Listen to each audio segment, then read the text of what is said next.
Divide 870 by 6 in long division method.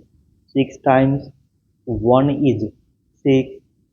On subtracting, we get 2. So now this 2 is less than 6. So we put down this 7 and it is 27. 6 times 4 is 24. On subtracting, we get 3. So again this 3 is less than 6. So we put down this 0 and it is 30. 6 times 5 is 30. On subtracting, we get 0.